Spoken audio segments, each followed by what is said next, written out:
Right there, YouTube. So Apple announced a new 4-inch iPhone on Monday, and this thing is not a repeat of the iPhone 5C. This thing is looking pretty good, so let's have a look at it.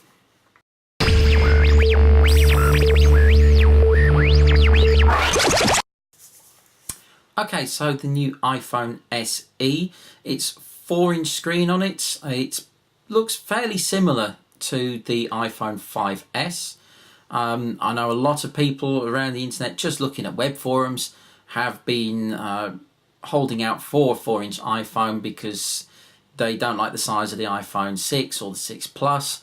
The 4-inch size is a really pocketable size, and that's something that, you know, if you want something that's really portable, then that's great, and Apple have finally delivered, and it's not a cut down phone either. This thing has the A9 chip in it, just the same as the 6S. It's got a 12 megapixel camera, the same as the 6S. And that will also shoot video in up to 4K at 30 frames a second. It will do 1080p video, obviously, at 30 frames or at 60 frames a second. It's got a front-facing FaceTime camera that does 720p video. It's 1.2 megapixels. The iPhone SE also has Apple Pay in it, which is brilliant because it now means that you can get a nice little 4-inch iPhone that you can use with Apple Pay, and you know, that's great. You don't feel like you're missing out on something that really is becoming a sort of core feature of the iPhone range. It comes in 2 sizes.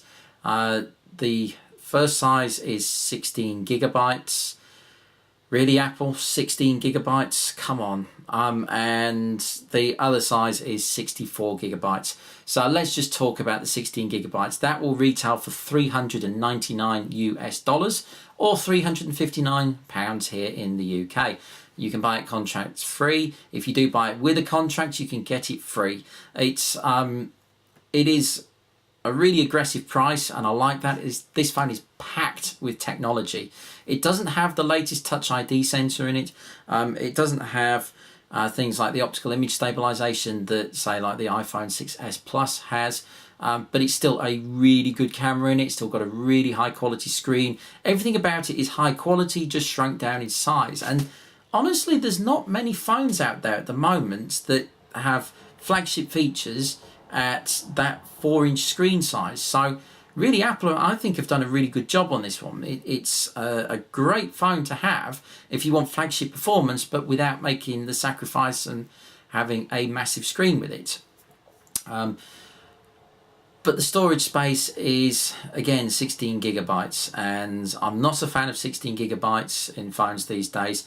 The app sizes themselves are just way too big. There's a camera on there that takes 12 megapixel photos, which will use up quite a bit of space if you like taking photos in general. But also, if you shoot any video, 1080p video will use a reasonable amount of space.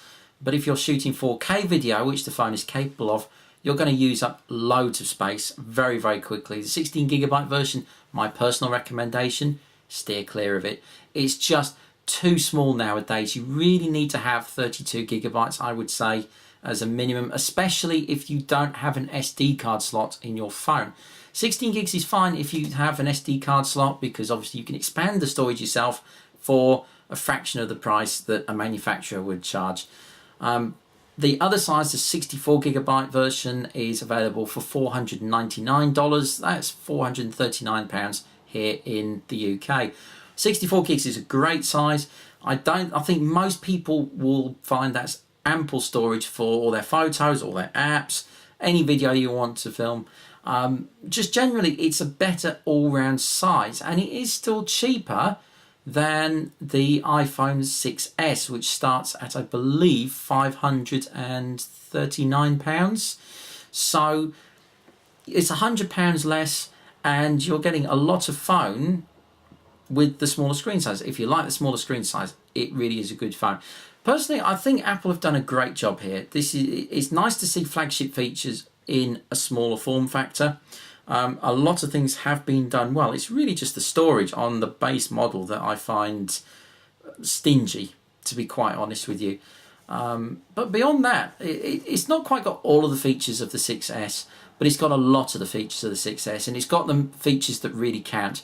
The screen itself, the 4-inch screen, is 1136 by 640 pixels at 326 pixels per inch. So it is a Retina display.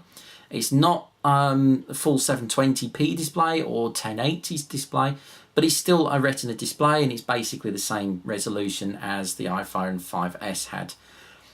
Contrast ratio on that screen is 800:1, and the brightness of it just seems insane to me. 500, it's 500 nits, which is a lot of brightness. I mean, that will make it really readable even in fairly bright sunlight. So all in all, I like the look of the phone. I think it's nice. I think it's, you know, obviously well put together.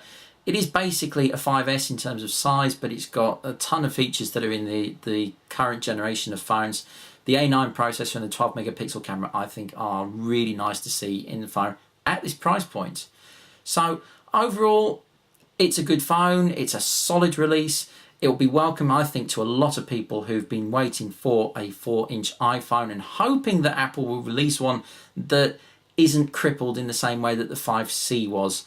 But all in all, yeah, that's it really on this. You know, I like it. I wouldn't personally go back. I love my 6S Plus. I love the bigger screen size. So for me, it's not a phone that I'm interested in, but I do know quite a few people who are interested in it. And actually, I have a few friends who've already ordered one. So it obviously is striking a chord with a lot of people.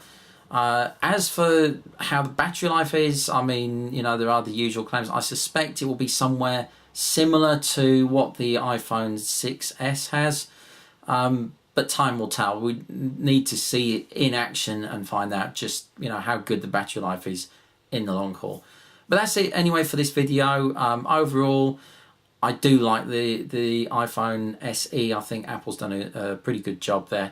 But let me know what you think anyway. Leave a comment below. Tell me whether you love it, whether you hate it, and anything else that you can think of. You know, would you be getting this phone? Will you be wanting to buy an iPhone SE? Please leave a comment below. It'd be great to see your thoughts on this. And don't forget to click like and subscribe. And that's it for this video. I'm going to see you all really soon.